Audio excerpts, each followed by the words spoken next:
you supposed to, cause it keeps me on my toes. It kinda makes me want you more. I get a kick from going out when you don't want me to, knowing you're at home all mad. I know I shouldn't feel like that. I do it, you do it, we do it all the time, pushing the buttons until we both lose our mind. Why can't we let ourselves play it safe just for a while? Cause baby, I know it, you know it, we know it. Deep inside, we too addicted to friction to change our mind. We so in love, but babe, it's not enough to survive. Cause it's your way, love, love, love, that makes us do all the stupid shit that we do. All of the stupid shit that we do. No, it ain't love, love, love, that makes us do all the stupid shit that we do. All of the stupid shit that we do.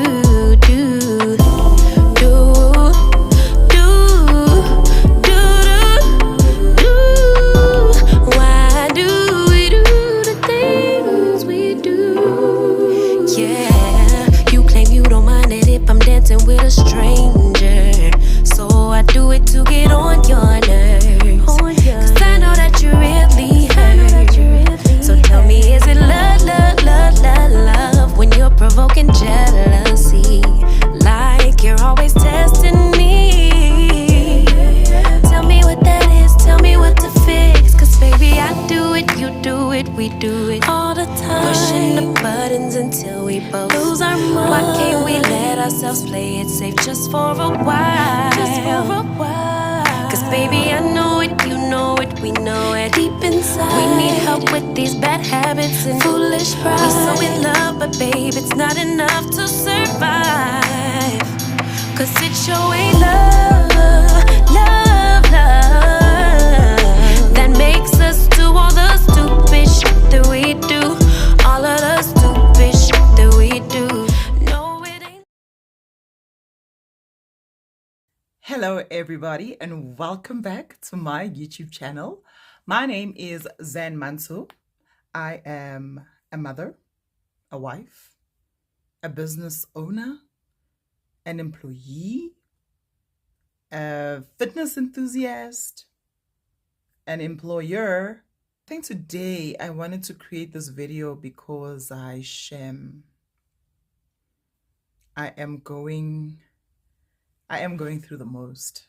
Like, honestly speaking, I'm going through the most. You know, we always kind of romanticize going into business, but my God, I think having a business and employees is the fastest way for you to learn what your employer goes through.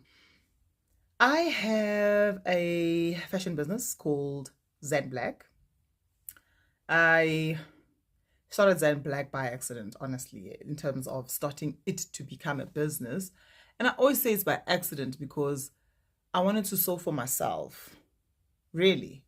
At the time, I wanted to sew for myself because, you know, you think you are incapable of sewing for other people because there's no one that you know that has walked that journey of starting a business from scratch or starting a fashion business from scratch and seeing it become successful. Therefore, you don't see it going past, I am going to make myself clothing. It started out as a hobby.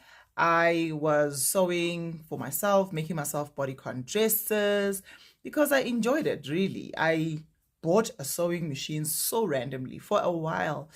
Every time I passed by a sewing store, I'd look at the sewing machine and go, you know, I'm like, go game is 1 point something, like 1.5, you know, I'll budget and I'll buy it.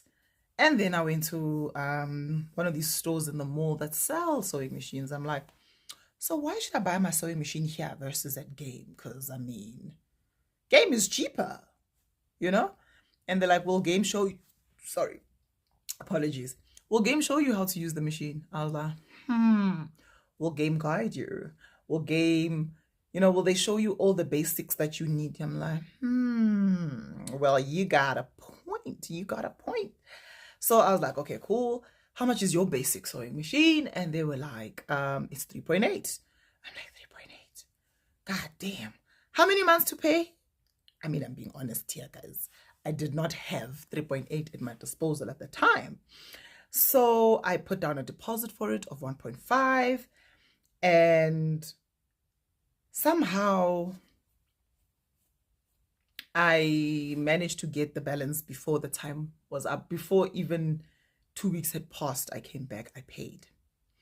After I paid the balance of my sewing machine, I then went there, I think, for 2 Saturdays where they were like, okay, this is how you switch it on, this is how you switch it off, this is how you do a straight stitch, this is a zigzag stitch, why straight stitch, when do you use straight stitches? And I was like, oh, okay.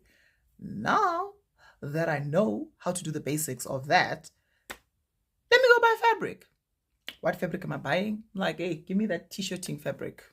I don't know why, because I love bodycons at the time. So I thought I'd attempt a bodycon dress. I'm like, how difficult can it be? I get a girl buys the sewing machine, buys the fabric, goes home, and it took me 14 hours to make that dress. A bodycon, guys, I'll show you the picture. A simple bodycon dress took me like 12 to 14 hours. When I was done, it was the most fulfilling feeling I have ever felt. And I was like, "Aipo, girl's gonna, I'm gonna zhuzh up my wardrobe," and I'm already going into things that are like advanced. Looking at them, I'm like, oh, I'm gonna make this. Little did I know that a bodycon dress versus a fitted dress, north and south, totally different in how you make them. So there I was certain, was like, the sky is the limit now for myself. So I made another bodycon dress and another bodycon dress. Like I was into bodycon dresses. I'll show you the dresses I made. Hopefully I'll put pictures here just to show you guys. And then as time went, making my bodycon. So my favorite fabrics were t-shirting fabric, and it's called scuba. It's also like fabric that stretches. I think they call it neoprene. Yeah. So it stretches, and I was like, that's the one. That is the fabrics that I buy, that I use, because for me, they were fall proof. I did not need to make it any other size except either it fits you or just a little bit smaller. It will stretch, and it was fine. But it was for myself. During that time, people then started, "Zan, please make me a dress." "Ebo, make you a dress. How so? How do I measure? Where do I even begin?" And at that particular time, I was still very stupid, like to click onto YouTube and check. My mind didn't say, check on YouTube how to measure. Now I look back, I'm like, girl, you could have been long advanced if you had done that. So I was like, hey, I don't know, I'm not sure. And the people that would come to me, fortunately, were people of a similar size. So if you're similar to me, I use myself as a measurement. Their dresses I made for them, woo, what a disaster. Those 2 dresses. And I still remember my first clients, Mohau. So it was Mohau, it was Tepiso. Who else was one of my first clients? Ntabiseng. So these are the people that came to me. So Mohau, what's Mohau's name? Ledwaba. Mohau Ledwaba came to me, and those are still my clients till today. Those very people whose dresses I was a disaster, like a complete disaster at, right? And then my friend Daniela Olifant then said, "Z, it's simple, Linda Bakel. Why don't you register with Vega?" I'm like, what is Vega? Who is Vega? She's like, "No, man, Vega. Vega. I think it was called Design School SA." I was like, "Oh, Design School SA." I'm like, "Yo, how much?" She's like, "No, they've got these short courses, man, and you can go for lessons and stuff like that on weekends." I'm like, lessons, weekend? That sounds great. I check them out and I find them and I go there. I register, and then after registering, I pay the fees that are needed for me to go and do these sewing classes. After I pay to go for the sewing classes, my classes were starting like 7th of March or something like that. What year was it? 2018? or 29, 2018. 2018, yeah. So I go for the lessons. First day I arrive at the lessons. Number one, this place is in Joburg. I live on the north of Pretoria. Getting to, what's that place called? Randburg is like 70 something kilometers, guys. So I get there on a Saturday morning. I've got my sewing machine and everything. And the first person I meet there, because me, when I walk into a room, right, first thing I do, like I was just so serious. I get them like morning. As I sit down, that's when I met a lifelong friend now, Inga Sibata. That's where we meet. So when I meet Inga, Inga's like, Law Uzens are fresh. I think that's what she was thinking in her head. She's like, have you gotten your access card yet? Or your student card? I'm like, no. She's like, okay, do you know where to get it? I'm like, no. She's like, come I show you. She walks with me. That time, I am 1.72 meters tall. Inga is probably like 1.56. She's very, very short. I'm like, oh. I'm like, who is this dynamite of a girl? You know? So she walks me, we start talking. And in my mind, looking at Inga at that time, I'm like, this one is like a rich housewife of something, like, you know, by his housewifey learning to sew or something. Well, you know, that's how I saw her at that time. Met her, we became friends. Now that's a story for another day. So then I went to Vega, 12 weeks, learned how to do the basics. And when I say basics, I mean basics, because they will teach you with an actual pattern. I had no idea that there were actually patterns at a store. They were like, you're going to buy a pattern? I'm like, buy a what? A pattern from where? From the fabric store. What?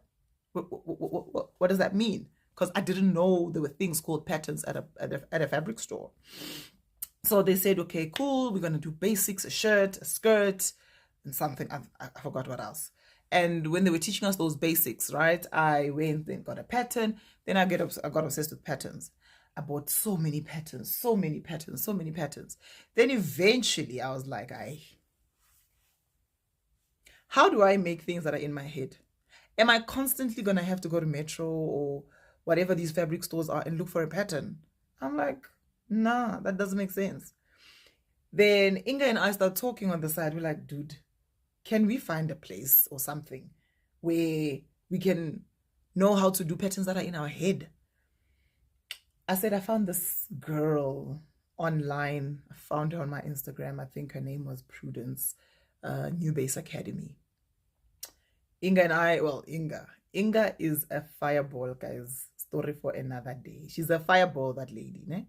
She reached out to Prudence within no time and said, listen, lady, we know how to sew. We just want to know certain things. So can we book lessons with you? She's like, cool. We booked individual lessons with her to go and, you know, discuss what we wanted to learn and see what she can teach us. We get there, we're like, all right, how do we make a bodice? You know, like a top, a skirt, a this, a that.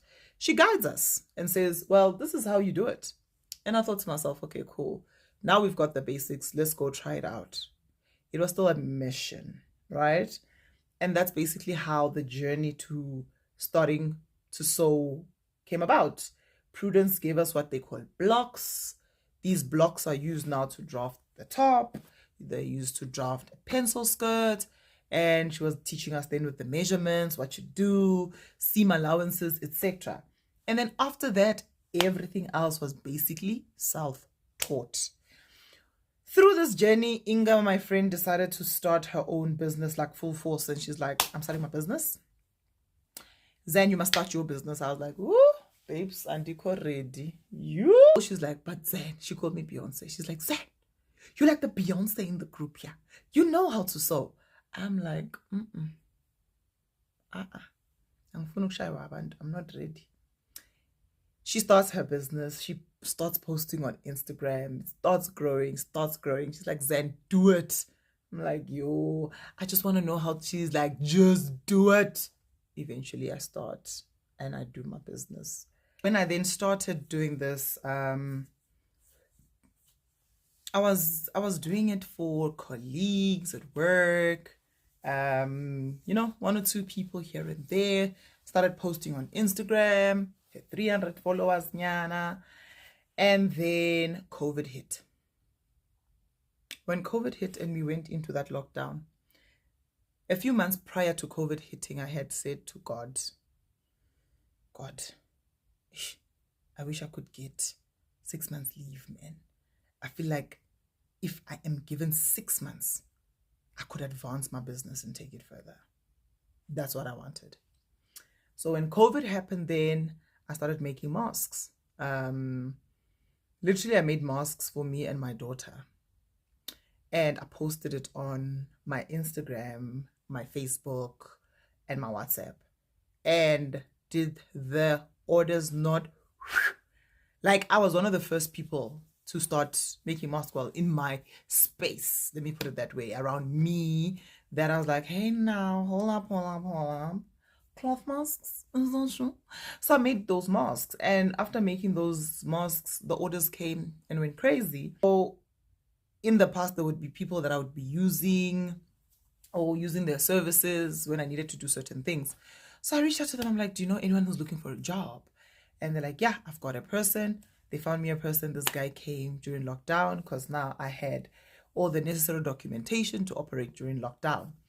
And I had to figure out how to career stuff, So I managed to get all of that done, and the business started growing and growing and growing and growing through consistency, I guess, and advertising on Instagram.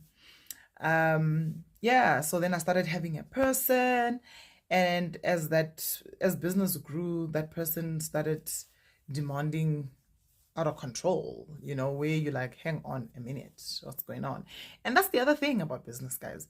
When you're starting a business like a sewing business, it would be very, very bad for you to start a business or your sewing business without a buddy, without a partner, without somebody in the space, because you need to bounce off ideas off of each other. You need to vent to someone, because this business can be very frustrating. And I had Inga. That's my go-to person, Stitch by Inga, on Instagram.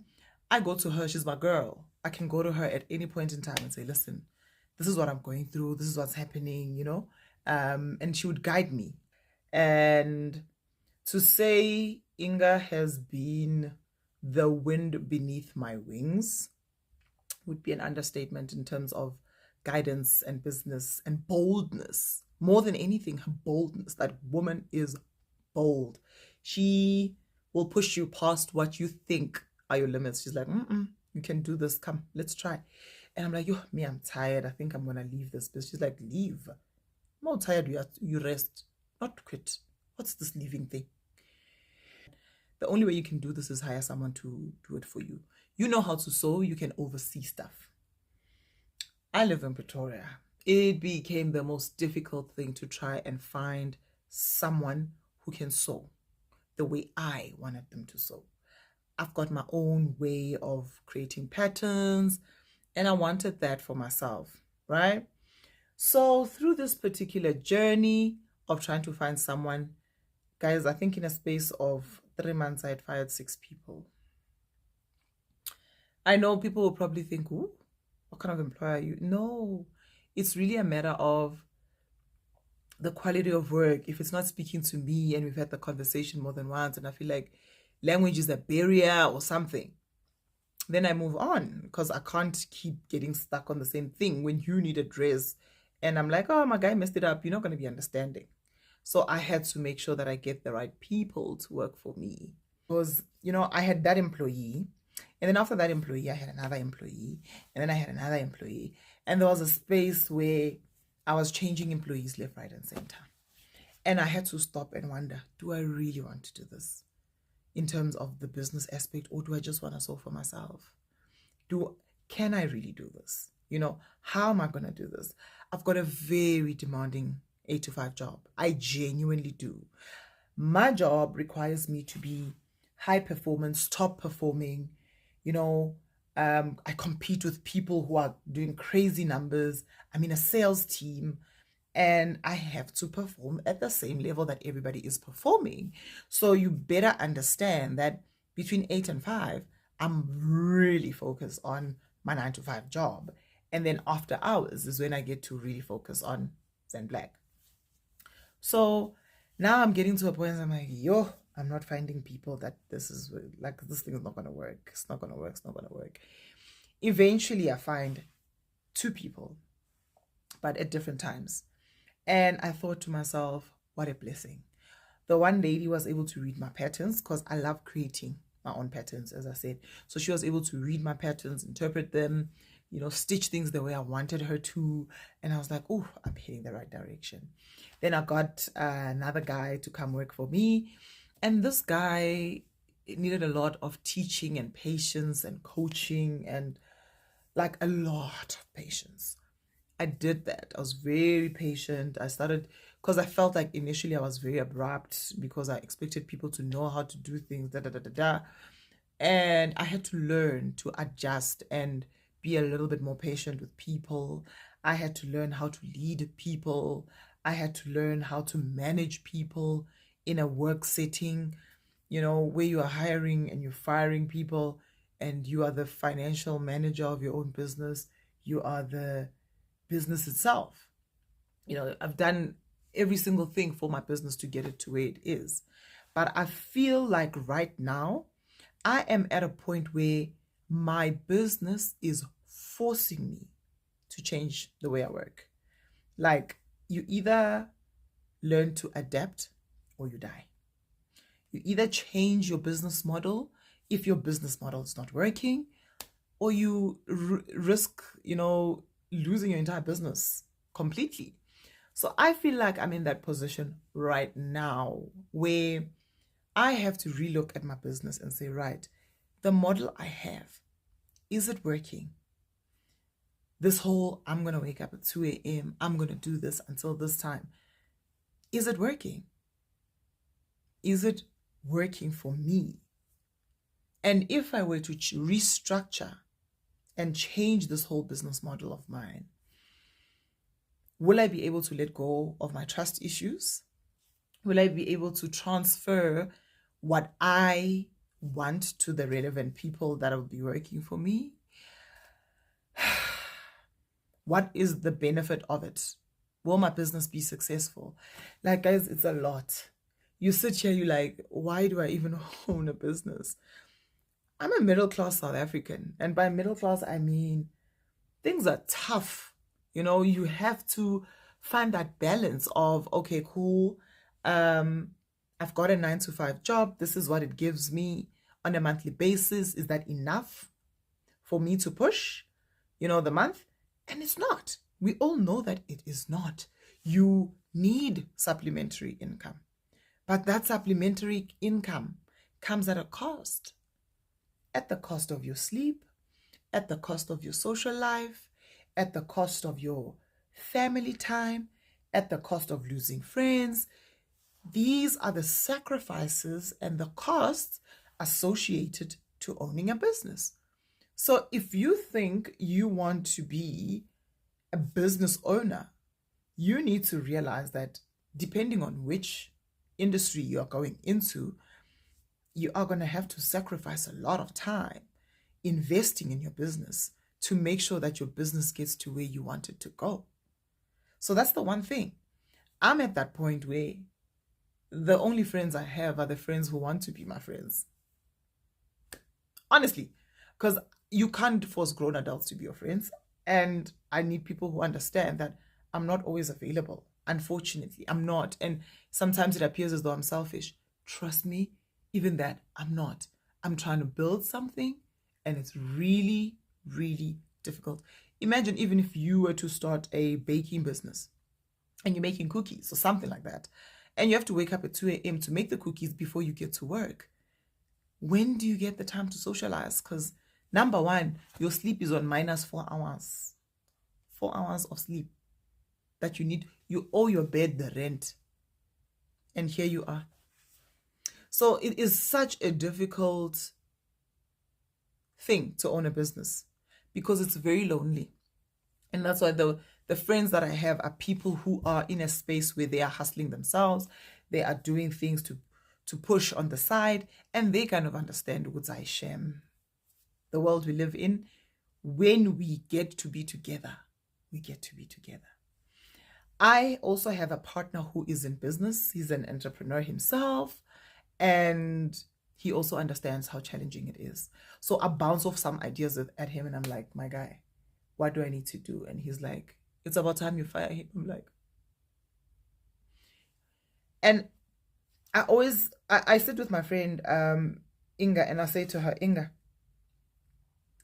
I am more technical and creative. I'm more on the designing, drafting of patterns, whatever. And she is a businesswoman. Like, she is a fierce businesswoman. Mina, I don't see myself as a businesswoman. Honestly speaking, I don't. Because when you have to fire people, when you're, guys, it's draining. I don't want to lie. This vlog or this video is going to be all over the place because, honestly speaking, I'm going through the emotions, guys. I'm going through the emotions. I've got so much I need to be doing in terms of my business right now, and so much I have to be planning for me to be back at square one and restructuring. Yo, like, sometimes you sit and you're like, God, what am I doing wrong? I'm hustling so hard.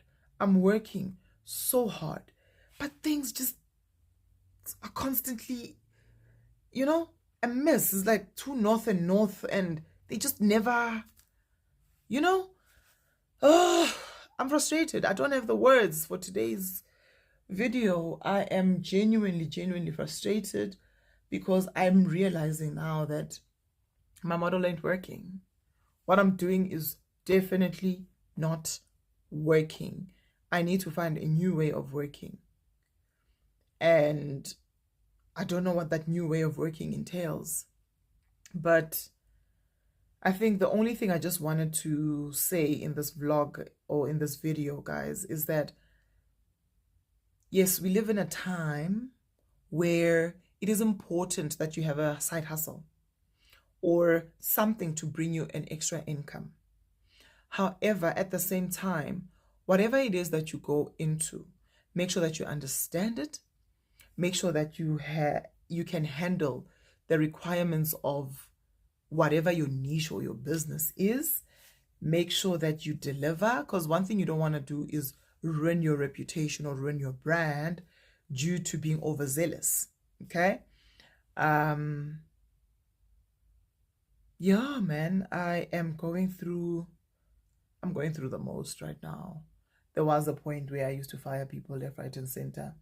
And then I had to calm myself down and say, okay, Zan, drop these crazy standards you have, bring them down, bring them here.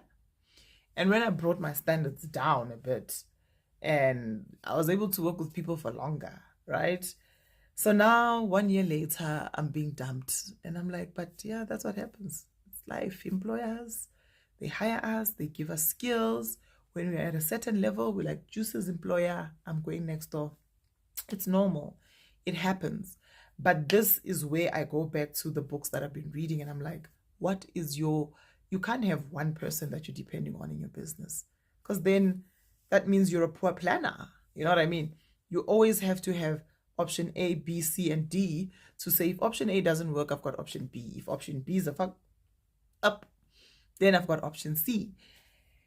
But sometimes we get so comfortable, and that's why comfortability or comfortable is no way to be. It's not where growth lies in a business. You can't just say I'm comfortable. You constantly have to plan ahead. You constantly have to be thinking ahead to say, okay, cool. I've got one employee. Where is the temp in case this one drops me? Where is plan C? Another temp maybe in the pipelines when this one drops me. Just so that you know, tomorrow when anything happens, business can still continue as per usual. So right now, I have to close off this video because I've got tons of work waiting for me. I need to finish a client's dress and I need to start on another client's pattern for tomorrow. so that we can still deliver all these dresses on time, despite the fact that I've been dumped by an employee.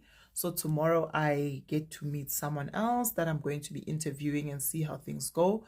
Hopefully things go as planned to ensure that the business still continues.